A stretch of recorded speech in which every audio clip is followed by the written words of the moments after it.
একটি নতুন ভিডিও নিয়ে। তো আমার সামনে যে নকশাটা, এই নকশাটা হলো 2 কাঠার জায়গা।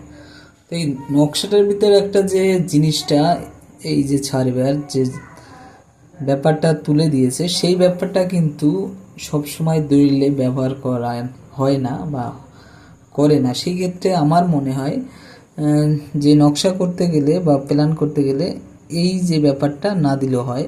তো এখানে এই প্লটটা হচ্ছে 2 কাঠা জায়গা। তো 2 কাঠা জায়গায় এখানে দেখো শিডিউলে এসে এখানটায় স্কোয়ার ফিট, ডেসিমেল, তারপরে আবার কাঠা।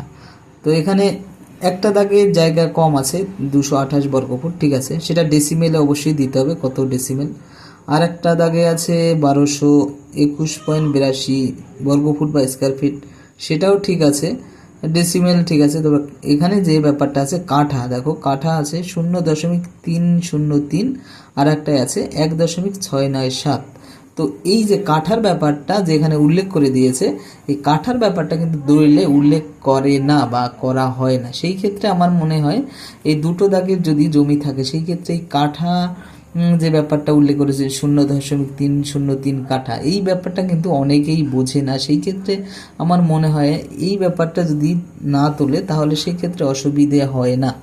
তো এখানে ডেসিমেলটা ঠিক আছে, স্কোয়ার ফিট না দিলেও হয়, শেষে সে যদি দেয় অসুবিধে নেই। যে 2 কাঠা দেওয়া আছে, টোটাল শেষে গিয়ে 2 কাঠা যদি দেয় তাতেও অসুবিধে নেই।